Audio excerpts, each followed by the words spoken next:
and I'm in my Merlin room. This is kind of like our den. This is where we hold some psychic readings and different kind of ceremonies that we do. And I wanted to show you how to sage a room properly and what that means, and how to create an environment where you can hold a ceremony, or you can be in ceremonial communication with beings that are on the other side through a ceremonial type of experience.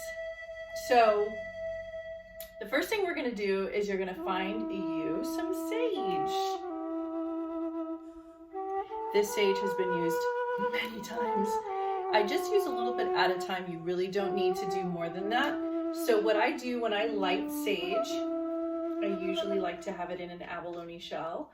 Some people like to use a feather to blow the smoke. And for me, I do it a little differently. I'm more interested in more of a silent application. So my ceremony begins the second I light it. So I connect with the fire and I connect with the smoke. I let it burn for a little bit, then I blow it out, and there's my smoke. As soon as I see the smoke, you can already see that I start trancing. So basically what I do is I connect with the smoke, and the smoke itself is kind of like my, it's kind of like this is going to be my signal that goes out. Sound makers, little bowls, toning bowls.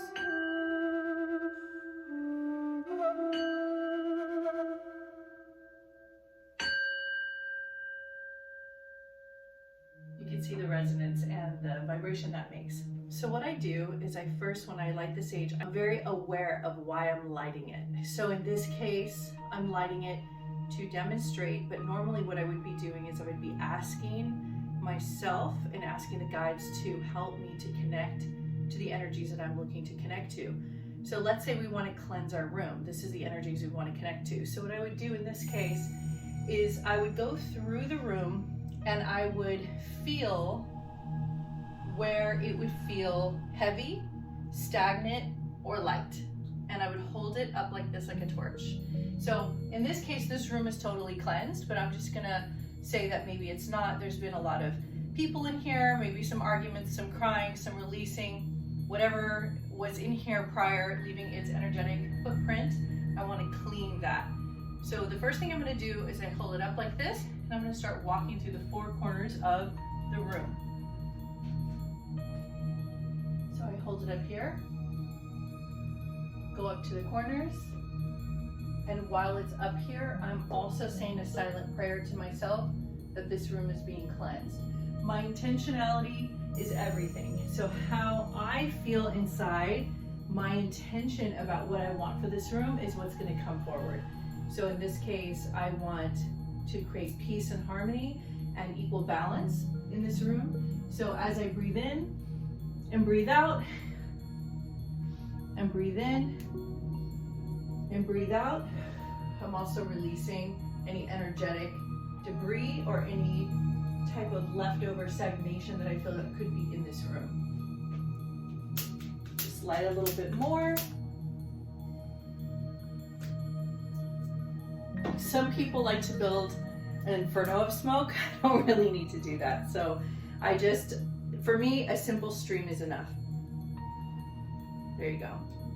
So this to me is the perfect amount of smoke. So I will just come around. So let's say this is a desk or an area where there's a lot of heavy information coming through, phone calls, emails, things that feels very stiff. Or maybe there was a big breakthrough or a breakdown or some major thing happened. So you come through with your smoke. You bless this area with yourself. You are the operator. So you're the one bringing the blessing in. So you're transmuting the blessing. The smoke carries it into existence for you. So this is the 3D experience. It comes here, you interface, and it comes through you. And then you keep going through the room. So I light candles because I like to have the light flickering. Something about fire is so purifying, isn't it? Something about the flame the connection to this energy, which is the beginning of all matter, it seems, because it seems like if you can go into the eye of a flame, I don't know if it gets any more hotter than that. So you are in it's like you are in the middle of creation, when you are in the middle of the spark, the flame of life. So for me, having fire and candles really, really, really is a part of the experience. If you have other things that you'd like to use, like I have crystals, and I have like this giant obsidian ball, and this is just super magical, and I know it has fingerprints, but it is really, really hard for it to not have fingerprints on it. It's very difficult because everybody wants to touch it. Oh, by the way, I let everybody touch my crystals. I feel like that's what they're for. I feel that they're for people to connect with. So if you don't let people touch your crystals, then what's the point of having crystals? So my crystals are very handled, and I also cleanse it by just dipping it in a little bit of water, putting it out in the moonlight overnight, and that cleanses it. Also, I have made a lot of different types of shamanic tools over the years. This is one of the feathers that I found that dropped from the sky at a very auspicious moment in my life. So this stood out to me, and I kept this as a memento. And I also made this out of deer antler and different crystals. And this is a great tool also when you are wanting to connect to your ancestors. So this is another wand. I didn't make this wand, but to me it's representative of just when I'm connecting to other realms and I want to have something to just remind me of the divinity and the power that we all possess. This is like a very strong totem for me. Different kinds of totems like this are very useful in connecting. Here's another one. Kind of reminds me a little bit of my Viking days. So with the selenite here. The most important thing you have to remember when you're cleansing a room is that it's really your intentionality.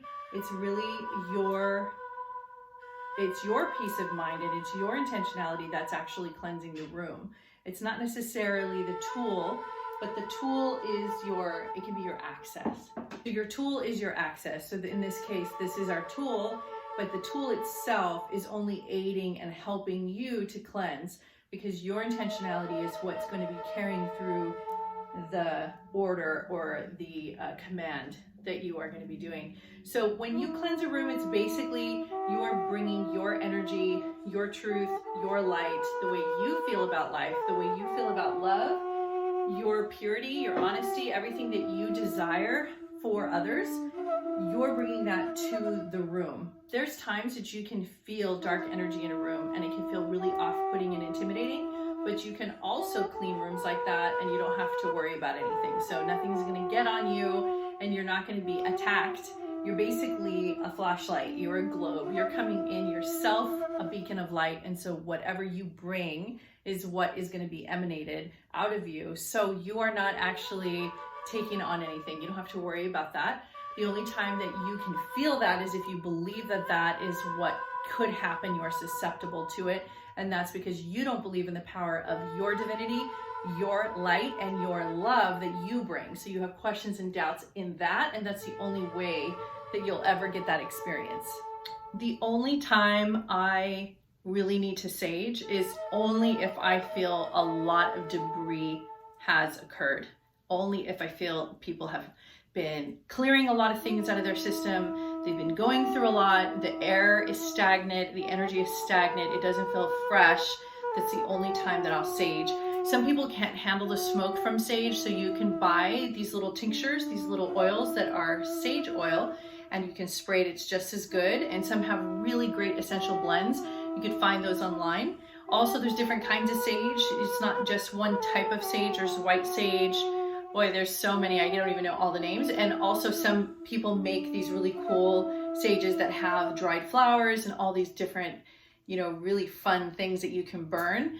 So it's really all about you and how you want to be, how you want to feel in the room. It's all about your intentionality. That's the key to saging.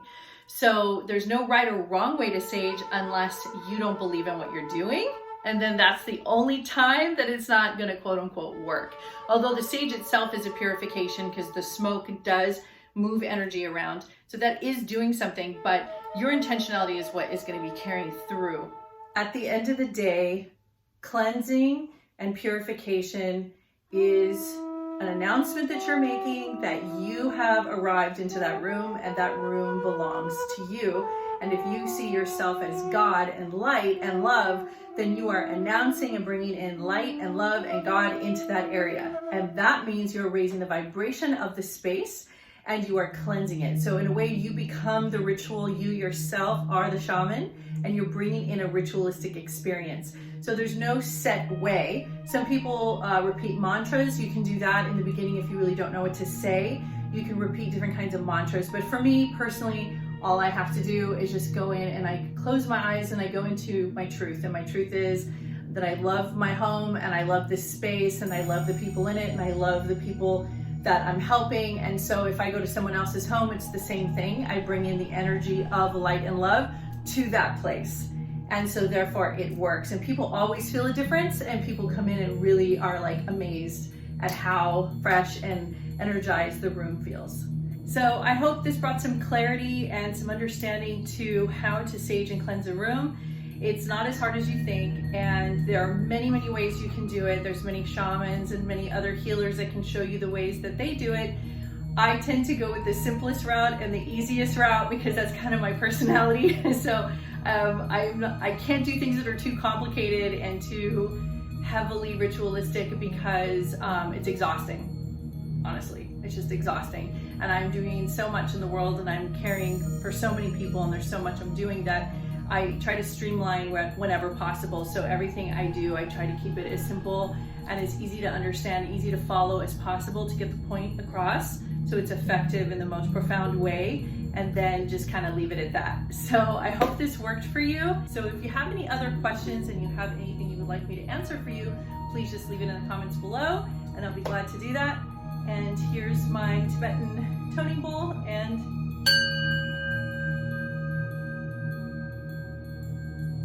we can have some cleansing sounds.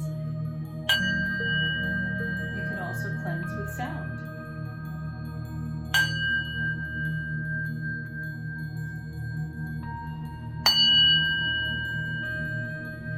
I've cleansed with 80s music and hard rock music. I've cleansed by doing dance parties. There's many, many ways to cleanse a space. So it's not just necessarily these ritualistic ways, although I really count on them and depend on them, and I sage every single day. There's not a day I miss because I know the importance of sage. So I definitely recommend saging every day if you can. So that is all, and I hope that you got some benefit from my saging video. Have a nice day. Namaste.